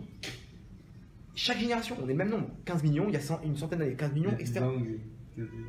Si vous fautez, vous resterez le même nombre. Éparpillé, 15 millions, des fois ça monte à 17, des fois à 20, des fois, malheureusement après la Shoah, c'est descendu, etc. Mais vous resterez un petit nombre.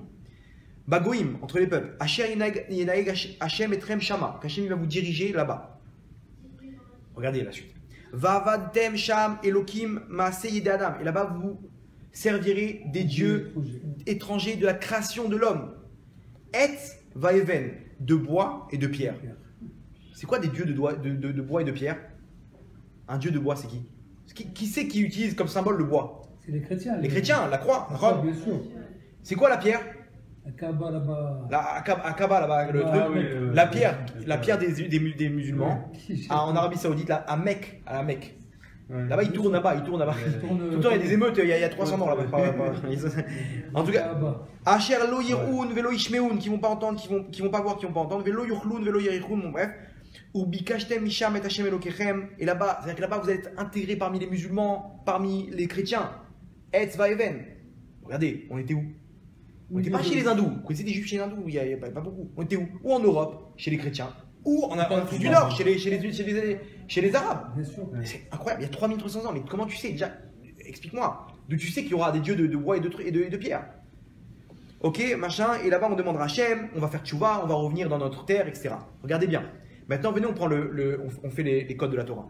Il y a marqué Ve'efitz. Ce nom-là, il y a un Yud. Ve'efitz, il y a le Yud. Prenez ce Yud-là, comptez 49 lettres, vous tombez sur un Shin. 49 lettres, la 49e c'est quoi? Un Vav, ça fait quoi? Yeshua. C'est qui Yeshua? Il marche chez moi. JC. Faut pas dire son nom. Ok. Ça, vous avez entendu? Vous avez compris le Yud, 49 lettres.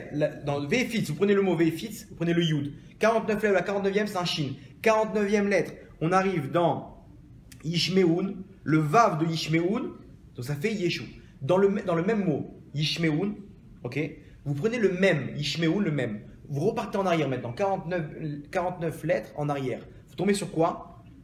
Kaf. Donc même, Kaf. 49 lettres en arrière. La 49e c'est quoi? He. C'est quoi? Meka. Meka.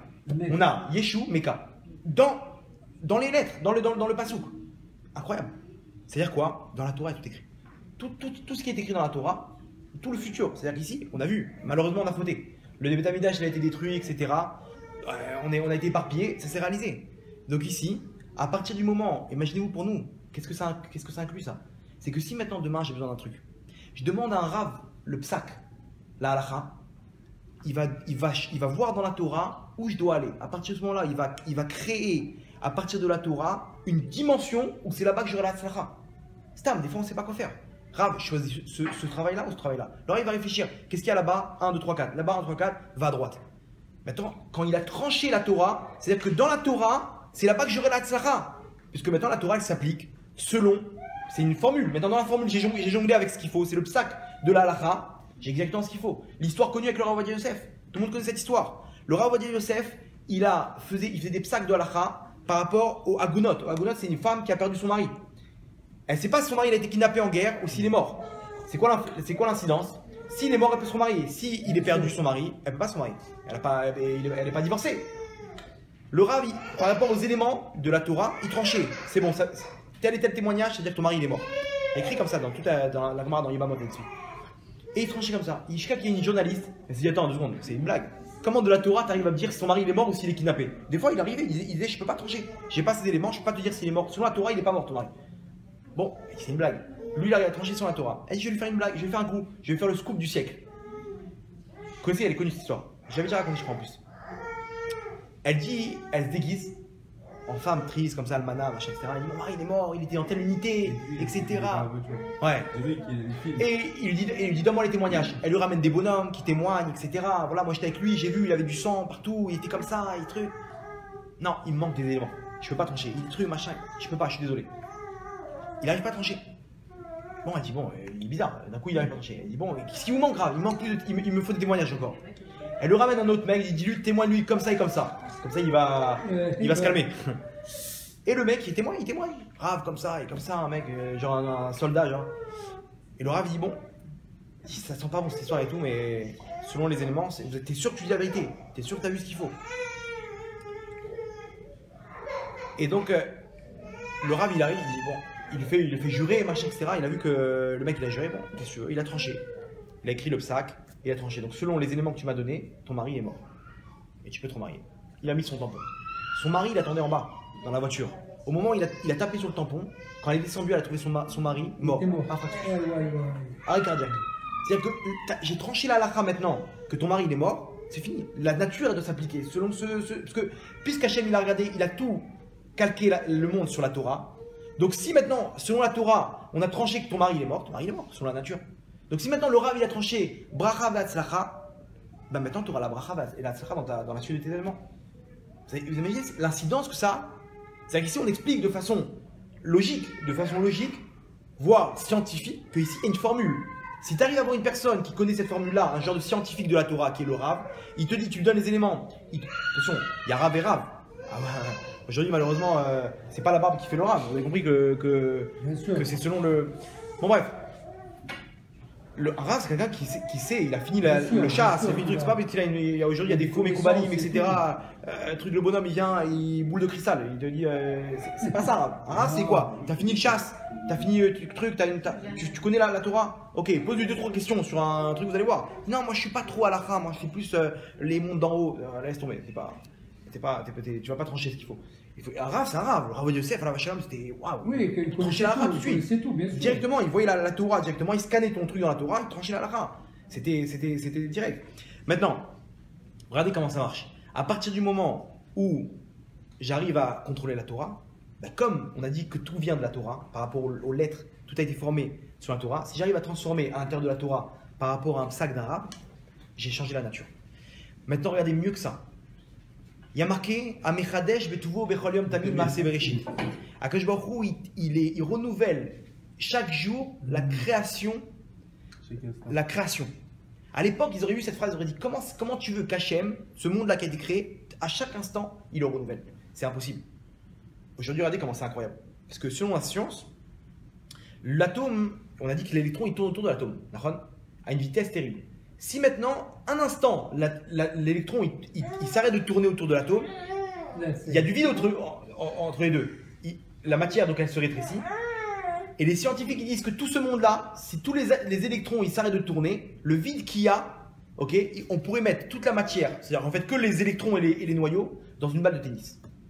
Imaginez-vous toute la création du monde, si maintenant les électrons ils s'arrêtent de tourner, ok, le vide qui est à l'intérieur, donc maintenant tout se compresse, ok, tout se concentre, on pourrait mettre toute cette matière-là dans une boule de tennis, une balle de tennis. Donc c'est-à-dire quoi? Le monde il est fait du vide. Ça c'est du vide, cette table-là c'est du vide. Akadosh Baruch Hu, quand il donne l'ordre aux électrons de tourner, eh ben on crée la matière. Mais si la gravitation elle s'arrête un instant, le monde il retourne au néant. Ça c'est au niveau matériel. Comment ça marche au niveau spirituel? Akadosh Baruch Hu, par son souffle, ok, il crée les mondes. C'est-à-dire qu'à chaque instant Hachem, il crée des mondes. Il crée la création par l'intermédiaire de la Torah. On a dit que la Torah, les lettres de la Torah, elles créent la chose. Donc Hachem, il y a marqué qu'il étudie la Torah. Hachem, il étudie la Torah en haut. Il a Gemara dans Avodah Zarah, Gimel Amoudbet là-bas, et ramène l'emploi du temps d'Hachem. Pendant un moment, il y a marqué qu'Hachem étudie la Torah. Il a un moment de sa journée où il étudie la Torah.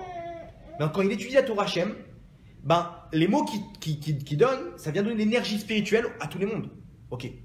Ça, c'était le cas pendant les 26 générations jusqu'à le Matan Torah.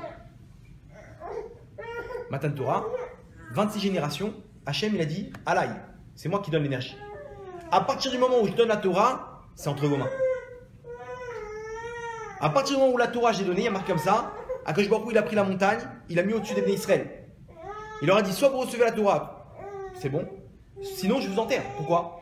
Parce que le monde il retourne tout à vous. Si vous ne prenez pas la Torah maintenant, je passe le relais. Si vous ne prenez pas la Torah, eh ben, moi j'ai passé le relais. Il n'y a personne qui peut dire ces mots, qui peut transmettre l'énergie qu'il faut dans ces mots-là. Et le monde il retourne néant. Pourquoi? Parce qu'il n'y a plus l'énergie spirituelle, l'énergie matérielle, elle est perdue. Et le monde il retourne néant. Vous suivez? Vous avez des questions? Vous n'hésitez pas. Hein, parce que ouais. D'accord. Parce que c'est un peu compliqué. Si vous avez bien le système, si vous avez bien le cas, vous allez voir comment tout fonctionne. Regardez. Alors attendez. Maintenant vous allez voir pourquoi Hachem il a fait ça. Ça c'est la question qui va suivre à la fin. Alors pourquoi Hachem il a transmis, il a passé le relais. C'est ça. Pourquoi il a fait ça? Pourquoi il a fait dépendre de nous? Qu'il y a peut-être une chance qu'on fasse tout sauter. C'est comme si il donne tiens, prends l'avion de chasse, débrouille-toi. Attends, si j'appuie sur un bouton, je peux faire péter un truc. Comment, quoi, il faut un minimum de responsabilité. Tu peux pas me donner le monde entre les mains. Entre les Juifs, il nous a donné le monde, Hachem. Quand il nous a donné la Torah, il nous a donné le contrôle du monde. On peut tout faire avec cette Torah. Maintenant, comment ça s'appelle? Selon la science, il y a un mystère. D'où elle sort l'énergie? L'énergie des planètes. Quand une planète elle tourne autour du Soleil, par exemple. Comment cette planète-là, elle arrive à trouver la force, l'énergie, pour pouvoir tourner autour de la planète, du Soleil, par exemple? Comment ça s'appelle? Ils expliquent que c'est la force de la gravitation. C'est bon, vous voulez qu'on fasse une pause? Donc, il y a la force, ce qu'on appelle, les scientifiques appellent ça la force de gravitation. La gravitation, c'est la force qui fait tourner constamment. Ok. Maintenant, il y a un mystère, c'est quoi? C'est que prends un satellite, envoie-le au-dessus de la Terre, il va tourner. Une fois qu'il n'a plus d'énergie, il va continuer à tourner pendant 1 an, 2 ans, 8 ans, 10 ans, et après il va tomber. Attends, c'est un mystère. Tu m'as dit que normalement, la gravitation, elle va le faire tourner éternellement. Comme la Terre qui tourne éternellement autour du Soleil, jusqu'à présent. Pourquoi elle tombe? Parce qu'il n'y a plus d'énergie. Alors là-bas, d'où elle sort l'énergie de la Terre qui tourne autour du Soleil? Mystère. Point d'interrogation. Les scientifiques ne savent pas dire. Nous, on sait. C'est quoi? C'est Hachem qui donne la force. Très bien. Maintenant, tout ce monde-là, c'est Hachem qui donne la force. Jusqu'à Matan Torah. Hachem dit maintenant, c'est à vous. Vous allez étudier la Torah. Hachem il dit, comme ça, Imlo Beriti Yomam Valaila. S'il n'y a pas mon alliance, Beriti, c'est l'alliance, c'est quoi? C'est la Torah. Yomam Valaila, nuit et jour. Chukot Shamaim Varet Lo Samti. Les lois de la terre et du ciel, je les enlève. C'est-à-dire quoi? Hachem dit les lois de la nature, s'il n'y a pas la Torah, elles n'existent pas. C'est-à-dire quoi? C'est-à-dire constamment, quand moi j'étudie la Torah, je donne l'énergie au monde de subvenir. Alors maintenant, imaginez-vous. Si maintenant, regardez dans une maison, une maison il fait froid, on met un radiateur, il fait chaud, je mets 2 radiateurs, il fait encore plus chaud, Nahon. Pareil dans le monde, je mets un peu de Torah, le monde il tient, bien, ok. Je mets beaucoup de Torah, il y a encore plus d'abondance. Vous avez compris? Plus maintenant moi je donne de la Torah dans le monde, plus au niveau général je donne de l'abondance, parce que Hachem m'a donné ça entre les mains.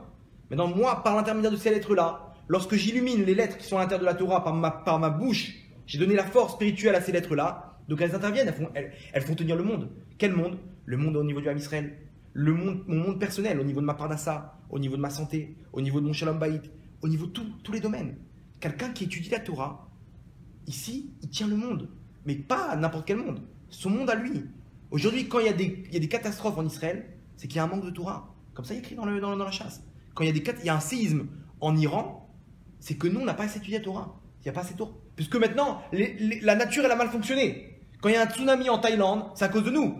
Pourquoi? Parce qu'il y a eu une faille dans les lois de la terre et du ciel.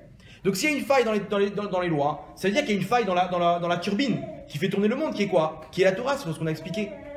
Et quand on a compris ça, on peut tout débloquer. Regardez, à l'époque, il y avait 400 étudiants en Torah. À l'époque de Ben Gurion. Ben Gurion a dit qu'il n'y a que 400 étudiants en Torah. Aujourd'hui, combien il y en a? 50 000. 50 000. Est-ce que la situation aujourd'hui d'Israël, elle est meilleure qu'à l'époque de Ben Gurion? Si, quand même. Mais aujourd'hui, 4e meilleure armée du monde. Bien sûr. L'économie flamboyante. Vous savez qu'Israël, c'est prévu de passer la première puissance mondiale au niveau économique et militaire. Pourquoi? Je vous explique pourquoi. Attends, quand ils vont dépasser les États-Unis? Bien sûr. Pourquoi? Parce que tous les avions qu'ils ont les États-Unis, demain, la génération de demain, il n'y a plus d'avions. Vous savez que les avions, ils sont remplacés par des missiles. C'est-à-dire que, à quoi ça sert maintenant? Moi, je vais bombarder un truc en Syrie. Pourquoi je vais prendre le risque de 2 pilotes d'avion qui vont aller jusqu'à là-bas, ils vont peut-être se faire exploser, comme il y a eu là, il y a quelques mois, un avion qui s'est fait exploser, ils sont parachutés, il aurait pu avoir un mort. Pourquoi je vais prendre le risque alors que je peux taper une adresse géographique GPS du lieu où le missile va atterrir et je bombarde, j'arrive au même objectif, personne n'a pris de risque. Au pire, ils interceptent le missile, bon bah j'en renvoie un deuxième. Demain, mes avions de combat, de défense, à quoi ils servent s'il y a une pluie de missiles qui viennent? Tu peux pas défendre. Comprenez que demain, les guerres de demain, c'est des guerres de missiles. Donc ces avions, ils servent à rien. Maintenant, qui est-ce qui a pris de l'avance dans les missiles devant tous les pays? C'est Israël. Israël, c'est les numéros 1 dans les missiles. C'est les seuls à avoir une défense antiaérienne. Que tout le monde les envie. Les États-Unis, ils ont acheté le dôme de fer. Ils leur ont acheté le truc pour pouvoir utiliser. C'est incroyable. À tous les niveaux. Les missiles israéliens, ils peuvent traverser l'autre bout de la Terre et bombarder n'importe quelle cible. Avec des bombes nucléaires, etc. Ils peuvent défendre. Maintenant, deuxième chose, les guerres de demain, c'est quoi? C'est dans le cyber. Un virus, ton pays, il est à plat. Demain, tu peux avoir les meilleurs avions du monde, les meilleurs missiles. Je t'envoie un virus dans ta centrale électrique, il n'y a plus d'énergie. S'il n'y a plus d'énergie, tu retournes au Moyen-Âge. C'est qui les numéros 1? Israël. Demain, les guerres de demain, c'est des guerres de cyber. Eux, ils ont les meilleures défenses. Aujourd'hui, ils donnent comment ça s'appelle? Ils leur enseignent comment défendre des banques, comment des trucs, des machins, etc. La technologie aujourd'hui, c'est quoi? Attends, mais comment on arrivait à cette bracha? Vous pouvez m'expliquer? Comment on arrivait à une bracha aujourd'hui? Regardez, un autre truc. On a parlé des arts martiaux. Ça fait 2000 ans que ça existe, les arts martiaux. Vous savez que le sport de combat le plus utilisé aujourd'hui, c'est quoi? Krav Maga. Combien de temps ça a été créé? Pourquoi? Hachem, il a donné la bracha. D'où elle sort cette bracha? Elle sort de quoi? On a un srout, nous, c'est-à-dire que, est-ce qu'on va dire que c'est par le srout des Chilul Shabbat qui sont faits, des travaux qui sont faits le Shabbat de la Rakevet, etc. Non, ici c'est pas là selon ce qu'on a expliqué. Ici, quand une femme elle lit des Teilim, elle lit ce qui est écrit dans la Torah, quand un homme il étudie la Torah, ou une femme, même sur un site, elle regarde un cours de Torah, ou un homme il regarde un cours de Torah, quand il fait une prière, ces mots-là qui dit, quand il écoute un mot, c'est comme si il est dit, Shomé Akeoné, c'est le même dit. Là, ce que je suis en train de dire, c'est comme si c'est vous qui êtes en train de dire. L'imout Torah Keneyat Kulam, tu es en train de donner l'énergie spirituelle qui va faire tenir le monde. Mais pas seulement qui va faire tenir le monde, qui va donner la tzlacha dans le monde. Dans le monde général et dans ton monde à toi. Imaginez-vous jusqu'où ça va. Regardez la bracha qu'on a. Ça fait 3 mois qu'ils essaient de brûler avec les cerfs-volants, là, les Arabes. Combien de morts? Baruch Hashem, 0. En Grèce, il y a eu un feu. Combien de morts? Une centaine de morts. 150 blessés. Un feu, regardez, Hachem il te montre, regarde un feu ce que ça fait. Combien il y a eu de feu depuis 3 mois? Des centaines. Combien de morts? 0. Baruch Hashem. Regardez, quand il y a eu les missiles, dans la guerre de Tsouketan, 1800, je ne sais plus combien de missiles, combien il y a eu de morts? 3, 4. Attention, c'est pas que c'est important quand même. Mais un missile, ils sont trompés, ils ont envoyé en Égypte. Combien il y a eu de morts? 60 morts. Hachem il te montre, sache qu'un missile, c'est 60 morts normalement. Ici, 1800, combien de morts? 3, 4, je ne me rappelle plus c'est quoi les chiffres. Ouais, C'est rien du tout.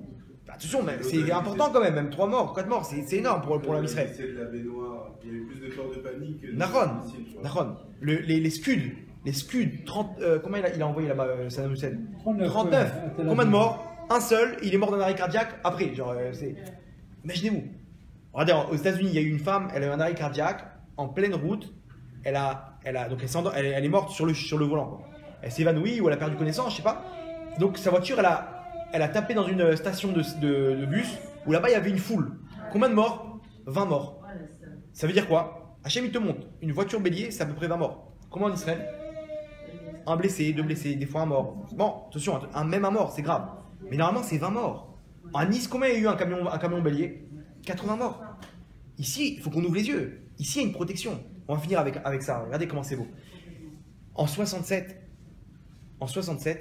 à la guerre des 6 jours, les armées arabes ils sont mobilisées pour détruire Israël. Ils sont arrivés à des forces incroyables. 4 fois plus de tanks qu'Israël. 3 fois plus d'avions. Israël, ils ont des Mirages français, deuxième catégorie. Les Égyptiens, combien ils ont d'avions Israël? 312. Les Égyptiens, combien ils en ont? 900. 3 fois plus qu'Israël. Les MiG-21, dernier cri, russes, fournis par un papier cadeau par les Russes. Voilà, Baou Rabat, la Riout. Bon, comment on fait que ça? Ils ont préparé le parc Léoumi à Ramat Gan, préparé pour un cimetière, 40 000 tombes. Ils ont préparé le parc là où il y a le Hilton aujourd'hui à Tel Aviv, c'était un parc à l'époque. Ils ont préparé aussi 20 000 tombes, parce qu'ils savaient qu'il allait y avoir une catastrophe. Israël, il y aura une grosse guerre, et malheureusement il y aura des milliers de morts. Ils ont préparé 60 000 tombes. Alors imaginez-vous le nombre de blessés derrière qui s'attendaient. Ça c'était en 67. Le chef d'état-major, Yitzhak Rabin, il fumait entre 90 et 100 cigarettes par jour. Il enchaînait les cigarettes. Il ne savait plus quoi faire. Il était au bord de la déprime. Qu'est-ce qu'on va faire? Il décide un coup de poker. On va attaquer, on va essayer de les surprendre. Peut-être qu'on va leur abattre pas mal d'avions. On aura beaucoup de pertes, mais c'est la seule chance qu'on a. Il décide d'envoyer 297 avions sur les 312 qu'ils ont. C'est-à-dire maintenant, il leur reste quoi? 15 avions pour protéger le ciel d'Israël. Ils envoient ça. Alors il y a une discussion. Est-ce qu'on envoie ça au lever du soleil ou pendant qu'ils mangent les pilotes, c'est-à-dire vers 7h30 du matin? Petit déjeuner des pilotes. Discussion, ils ont commencé à débattre, etc. Ils ont opté pour 7h30 du matin. Vaut mieux que pendant qu'ils mangent, ils sont en détente, etc. Le temps qu'ils se truquent, etc. Bon, 7h30 du matin. Ils envoient, écoutez bien, un lundi, donc de juin 1967, ils envoient 297 avions. À 7h14 du matin, ils traversent le Sinaï. Ils arrivent à abattre 11 pistes de décollage des 11 aéroports égyptiens, de l'armée de l'air égyptienne, à plat. Ils reviennent, combien d'avions abattus? 0. Ils ont le temps de recharger l'essence, les missiles, ils repartent. Maintenant, les avions, ils ne peuvent plus décoller. Ouais. Pourquoi? Parce qu'il n'y a plus de pistes. Tu vas quoi? Sur les dunes de sable. Il faut une piste. Donc les avions, ils sont à terre. Les avions israéliens, ils repartent. Ils abattent les 900 avions. Combien en retour? Un avion israélien abattu. Bon. Maintenant, ils avaient une DCA, l'artillerie anti-aérienne, dernier cri, accordé avec un radar ultra perfectionné. Une mouche, elle s'envole, il la capte. Aucun n'a tiré de missile. Ils avaient une ligne de défense de DCA, il n'y a aucun missile qui est parti. Aucun missile. L'avion qui a été abattu, c'est un soldat qui a envoyé un bazooka là-bas, il a réussi à l'abattre. C'est quoi cette histoire? Attends, explique-moi, comment ils sont passés là? Pire que ça, ils avaient en Jordanie, sur Ar-Gilad là-bas, c'est une montagne au-dessus de Jérusalem, 1200 mètres d'altitude, ils ont placé là-bas un radar, dernier cri britannique. Là-bas, eux, les Égyptiens, ils avaient des radars, mais quand tu rentres en Égypte, ils te captent. Maintenant, en Jordanie, ils avaient le radar qui voyait tout Israël. C'est-à-dire quoi? Dès qu'ils voyaient des points s'élever, c'est bon, on prévient les Égyptiens, parce qu'ils avaient un pacte entre eux. C'est bon, on peut les aider. Ils avaient un radar là-bas ultra perfectionné. Et mieux que ça, ils avaient 4 avions, les Égyptiens, qui tournaient 24 heures sur 24 en ronde. Ces avions-là, ils sont déjà dans les airs. Ces avions-là, au moins, ils auraient dû rentrer en combat, ou au moins prévenir les autres. Attention, il y a devant nous 300 avions. Ils les voyaient, ils avaient un radar eux aussi. Ces avions-là, ils n'étaient pas là. La DCA n'a tiré aucun missile. Et le radar là-bas, on ne sait pas ce qui se passe avec lui. Écoutez ce qui s'est passé. Le jour même, la veille, à minuit, le général des armées de l'air égyptien, il reçoit la visite surprise du chef d'état-major irakien. Il décide de lui montrer les troupes aériennes. Demain à 7h, visite guidée des 11 aéroports. De 7h à 8h, il donne l'ordre, couper toute l'artillerie. Pourquoi? Parce qu'il sait qu'il a des bourricots avec lui, des Arabes, qu'ils vont voir un avion étranger qui est l'avion du irakien, ils vont bombarder. Ils vont tuer le chef d'état-major par erreur. C'est quoi? Il a donné l'ordre. On est sûr. Coupez tout. De 7h à 8h du matin, toute la DCA, l'artillerie, coupée. Off. Là, maintenant, elle était réglée avec le radar. Donc il n'y a plus de radar. De 7h à 8h, ils se sont dit, bon, ça va, pendant une heure, ils n'ont pas pensé à ça. Pendant la vie, imaginez-vous, quand il arrive pour atterrir maintenant, il n'y a plus rien. Il n'y a plus d'aéroport. Il était à un aéroport, il décolle pour arriver à un autre aéroport. Il voulait faire la visite guidée des 11 aéroports. Il voit l'aéroport détruit. Il va dans un autre, plus d'aéroport. Plus rien. Ils ont tout détruit. À 7h30, ils ont attaqué. Entre 7h et 8h, vous ne pouvez pas me dire que c'est les renseignements. Pourquoi? Parce qu'à minuit, ils ont pris la décision de couper la DCA. De 7h à 8h du matin, quand est-ce qu'ils ont pris la décision? À minuit. Ok, maintenant vous allez me dire, attends, et le radar là-bas en Jordanie, il n'a pas capté? Il les a pas prévenus? Si. Le radar, le bonhomme, il est en train de fumer une clope avec son café. D'un coup, il voit 297 points sur son radar. Il vient, il prend maintenant. Il n'y a pas les téléphones comme aujourd'hui, les trucs, les radios. Ils avaient l'ancêtre du texto. Ils envoyaient les genres de télégrammes comme ça électroniques. Il envoie quoi? Un signal, donc alerte générale, qui est quoi? Anab en arabe. C'est quoi? Anavim, le raisin. C'est quoi ce signal? Alerte générale. Et le mec, il envoie Anab. Il envoie le truc. Les autres, ils voient ça. Qu'est-ce qu'il veut celui-là? C'est quoi ce truc? Et comme ça, un mot, deux mots. Mais il est malade, il nous met tout en l'air. Ils l'ont coupé. Je me dis, bah, il est fou celui-là, ils l'ont coupé. Jusqu'à qu'ils se sont dit, attends une seconde. Viens, on voit l'ancienne liste. Entre temps, à minuit, ils ont changé tous les signaux. Tous les quelques mois, vous savez, dans la truc, on change les signaux. La veille à minuit, ils ont décidé de rechanger les signaux. Maintenant, ils ont dit, on va voir l'ancienne liste. Ils voient que ANAB, c'est quoi? C'est alerte générale. Ils ont vite déclenché le truc, c'est trop tard. Ça y est, ils avaient déjà tout bombardé. Entre temps, ils avaient déjà. Imaginez-vous, le bonhomme maintenant en Jordanie, ils l'ont pas mis au parfum. Ils l'ont dit. Et lui, là, il a vu l'ancienne liste. Donc il a rentré ANAB dans le texto, là, dans le signal. Eux, ils ont une nouvelle liste. ANAB, ils voient que c'est quoi? C'est que dalle. Erreur. Imaginez-vous le truc. C'est pas possible. Maintenant, qu'est-ce qui se passe avec les 4 avions qui restent? Il nous reste un point d'interrogation. Ces 4 avions-là, c'est quoi? Ils sont en plein air, eux, ils n'ont pas prévenu. À 7h20 du matin, les 4 avions, donc à 7h ils ont atterri, il y a d'autres qui devaient décoller, c'est des rondes. 7h20, personne ne décolle. Le mec, le général, il appelle, t'es où? Il appelle le Befaken là-bas de l'escadron, des 4 avions, t'es où? Je suis sur la route, j'ai un problème personnel. Il a décollé à 7h30, c'était trop tard. Vous imaginez qu'il n'y avait plus de pistes de décollage. Maintenant, après enquête, il s'est avéré que quoi? La veille, le général, il décide de faire, pour remonter le moral des troupes, une fête. Rafla égyptienne. Keltoum, il fait une ambiance comme ça, Tarbouka, etc. Donc les mecs, ils sont couchés tard. Panne d'oreiller. Les mecs, ils sont réveillés en retard. Quoi Qu'est-ce qu'on fait avec ça? Et le mec, il était en retard, il arrive en retard dans le truc, etc. Bidiouk la veille. Maintenant, quelqu'un qui n'a pas la Emouna, comment il m'explique cette histoire? Allez voir n'importe quel chiloni, quelqu'un qui n'a pas la Torah. Tu lui dis non, comment c'est quoi? C'est pas intervention divine ça? C'est des coïncidences, bien sûr. C'est un hasard que Bidiouk à ce moment-là, ils décident d'attaquer à 7h15. Bidiouk dans l'heure où le bonhomme il décide d'éteindre la DCA. Guidé par Hachem. Maintenant, je pose la question. Par quelle route Hachem il donne la force de ça?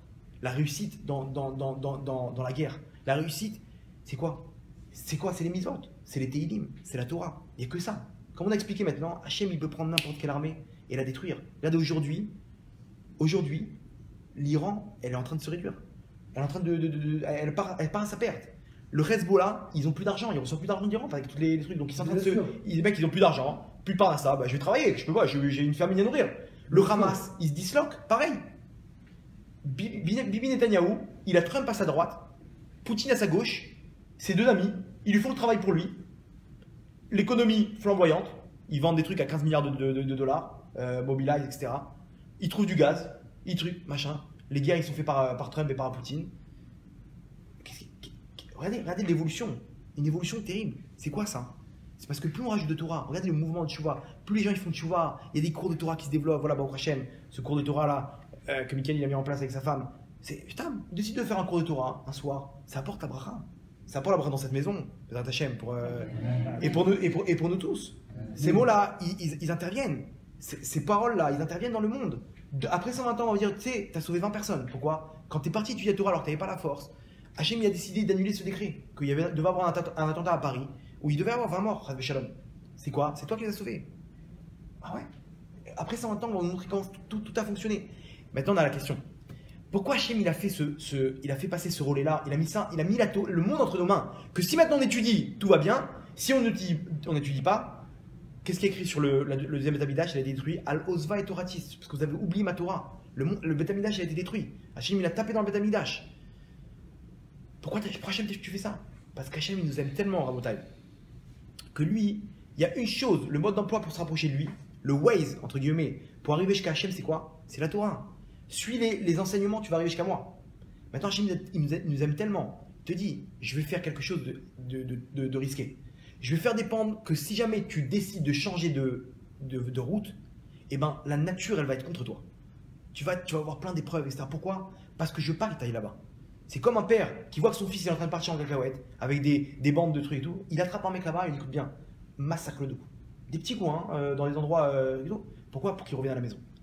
Maintenant, le mec, le petit, il revient à la maison. Ouais, j'en ai marre, c'est des fous là-bas dehors et tout, papa. Le père, c'est lui qui a payé le mec. Il dit chaque coup de poing, je te donne $100. Le mec, il le massacre. Bon, c'est bon, stop. Allez, reviens à la maison. Franchement, quand on y repense, c'était une tova ou pas? Badaï. Maintenant, Hachem, il a prévu exactement ça. Que si tu t'écartes, mon fils, t'es pas venu dans ce monde-là pour après 120 ans me dire attends, pourquoi Hachem, tu m'as pas remis dans le droit chemin? Pourquoi tu m'as pas secoué quand tu voyais que je partais en cacahuète? Pourquoi tu m'as pas. Donne-moi, c'est pas grave, ça m'aurait secoué un petit peu, mais massacre-moi. Donc Hachem, avec sa grande bonté, de temps en temps, il donne des petits coups dans la parnassa, des petits coups, il faut aller chez le médecin, il faut aller coup patrolling, les machins, etc. Des petits sourires à droite à gauche, pourquoi? Pour nous réparer tous ces trucs-là, pour dire mon fils, à quoi ça sert? Il n'y a rien d'autre dans ce monde-là, c'est moi qui ai écrit ce monde-là. Tous les plaisirs que tu vas trouver, ils sont dedans. Étudie la Torah, tu vas voir tout ce qui va se passer. Donc maintenant, vous comprenez comment le Yitzhara, son but, c'est quoi? C'est nous donner une mauvaise image de la Torah. Moi, c'est-à-dire quand on entend un mec, il a violé, un Rosh Yeshiva, il a violé un. C'est quoi ça? Bonhomme, il prend Hachem Yerachem. Le Yitzhara, il prend un bonhomme qui a rien. La Torah, c'est quoi? C'est dans le cœur. Haredi, c'est quoi? C'est quelqu'un qui est craintif. Hared Bidvar Hachem. Le bonhomme qui fait une chose pareille, même s'il a une barbe et un chapeau, c'est un zéro. Pourquoi? Parce que tu n'as pas fait ce qui est écrit dans la Torah. Tu ne fais pas partie de ça. Donc maintenant, le Yitzhara, tout de suite, il prend un cas comme ça, il fait les grands titres. Pourquoi? Pour qu'on se dise, ouais, bon, tu vois, la Torah, c'est comme ça, les bonhommes, ils sont comme ça. Laisse tomber, tu vois un bonhomme avec des chaussettes blanches là-bas, avec un truc, un haridi. Ouais, c'est ça le monde de la Torah. Les bonhommes, ils sont sales, ils sont machins, etc. Vadaï, que le Yitzhara, il a tout intérêt à montrer une mauvaise image. Et vous allez tout le temps tomber sur le bonhomme qu'il ne faut pas voir. Parce que le Yitzhara, il prend ces bonhommes-là, il les met sur le devant de la scène pour te montrer une mauvaise image. Moi, j'étais comme ça. Moi, je les voyais comme ça. C'est pas possible que la Torah, elle soit chez eux. Ces bonhommes-là. Pourquoi? Parce que moi, je voulais voir que ça. Donc, le Yitzhara, il me dit bien, je vais te montrer les bonhommes qu'il faut voir pour que tu aies une mauvaise image de la Torah. Dès que j'ai commencé à me renseigner, je suis entré dans une yeshiva, j'ai vu que c'est des hommes de cœur. Des gens bien, gentils, machin. Je suis rentré un mois à la yeshiva, je suis resté 4 ans et demi. Alors que de base, aucun. J'ai honte de dire ça, mais j'avais de la haine pour eux, limite. Parce que c'est pas possible que la Torah soit entre ces gens-là. Non, ces gens-là, on voit de temps en temps 2-3 qui sont fous furieux. Un qui a arnaqué avec une barbe comme ça, un qui se retrouve en prison, un qui a violé. Pourquoi? Pour pas que tu aies cette valeur de la Torah. Parce que si tu n'as pas la Torah, tu n'as pas le Etzraïm. Et c'est ce qu'on dit. Etzraïm, il a machazikimba. Et ceux qui la, c'est un Etzraïm pour ceux qui la supportent. Donc voilà, ici, on ne t'a pas demandé de rentrer yeshiva ou quoi que ce soit. Étudie, fixe un petit temps de Torah. Pourquoi? Parce que c'est pour toi. Les gens ils croient que quand on dit ça, c'est il prend des dividendes derrière les rabbinim, ils ont des actions. Non, c'est pour ta pomme. Tu vas avoir la bracha. On a expliqué maintenant comment ça marche. Tu étudies la Torah, tu crées des mondes. Ces mondes-là, c'est pour toi. Tu crées la bracha, tu crées la tzlacha. Tu peux pas étudier, donne un yeshiva, donne 100 shekels. Voilà, j'aide pour le limud Torah. Je supporte. Pourquoi? Parce que grâce à moi, ils vont étudier un peu plus. Donc, cette Torah qui vient dans le monde, moi aussi, je suis bénéficiaire. Comprenez? Donc, ici, celui qui attrape ça, aujourd'hui, les épreuves, elles sont terribles. Si tu n'attrapes pas ça, c'est comme ça va se diviser en deux. Ceux qui ont la Torah et ceux qui n'ont pas la Torah. Alors, bon, chacun à son niveau. Bataille qu'on avait vu dans un autre cours, que tout dépend selon l'effort. Et de fixer un temps de Torah, même le bonhomme il n'a pas le temps, il est en voiture, ah, un petit cours, c'est quoi? C'est pour toi. Et à ce moment-là, il a la bracha, la tzlacha. Donc Hachem, nous qu'on puisse réussir. Petite info, je fais une pub pour moi en même temps. La semaine prochaine, on ouvre une yeshiva. Au Hachem, on ouvre une yeshiva pour. Parce que moi je suis avec les jeunes, bon, Hachem ici et tout, et il y a plein de jeunes, ils veulent plus, ils ont goûté la Torah, ils veulent avancer. Donc on ouvre une yeshiva. Bon, celui qui veut, qui connaît des jeunes, qui veut transmettre, qui veut leur amener pour les amener pour étudier la Torah, ou lui-même il veut venir, bah, au Khaba. C'est ouvert et tout. Il y a des lieux de Torah. On a fait une affiche, ouais. Non. Je vous la donnerai, ouais. Je vous transmettrai. Là, on aura plus de détails dans la semaine, de Hachem. Pour l'instant, on a eu une bête, mais en fait, ça, c'est en construction. Vous avez compris que le Yitzhara, il met les plein gaz aussi pour. Mais en tout cas, voilà, il y a un endroit qui s'ouvre pour les Français. Et Bezat Hachem, celui qui veut venir, Baou Khaba, que ça puisse donner la Torah, la tzlacha, la bracha, et qu'on puisse. Ken. Ok, ça a bien répondu. Hachem il nous mis entre nous mêmes, mais en vrai, c'est comme ça que je te pose la question. Pourquoi il a créé les hommes? À ce point, il avait besoin de nous. Donc ça, c'est un autre sujet. Ça, c'est en deux mots. La question est comme ça. Pourquoi il a créé les hommes, la terre, tout ça, et après nous, parce qu'il a tout, il est tout. Il a tout dans ses mains. Alors je vous fais en deux mots, hein, mais le Ramchal il explique. Il dit que Hachem, il a tout. Pourquoi il a besoin de créer les hommes et faire genre il faut dire il fait un monopoly général. Pourquoi? Le Ramchal il ramène trois raisons. Ok. Bon, je vous le ferai peut-être à l'occasion, mais en deux mots comme ça, Hachem il est kulotov. Hachem il aime donner. Maintenant, il ne peut donner que s'il y a quelqu'un qui reçoit. Donc Hachem, le but de ce monde, ça, c'est quoi? Il y a écrit dans le début de Message Sharim, Leit Aneg al Hachem. Hachem il te dit, fais-moi plaisir, je vais te donner une Torah où tu vas choisir le bien ou le mal. Si tu choisis le bien, je vais pouvoir te donner. Quand quelqu'un choisit de faire une mitzvah, il donne l'opportunité à Akadosh Baruch Hu d'exercer sa fonction qu'il aime faire Hachem, qui est quoi? Qu'il est kulotov, qui veut donner. Hachem il veut donner. Je te dis maintenant, j'ai créé un tnaï, c'est quoi? C'est que tu dois mériter. Donc toi, sois méritant et je te donne avec Shefa, comme on explique le dernier cours. Le bonhomme, Hachem il veut te donner. C'est toi qui fermes le robinet. Il n'y a que toi qui fermes le robinet. Donc maintenant, tout ça c'est pour recevoir, c'est tout. Maintenant, à partir d'un tnaï, bon, c'est plus profond que ça. On ne peut pas en deux mots.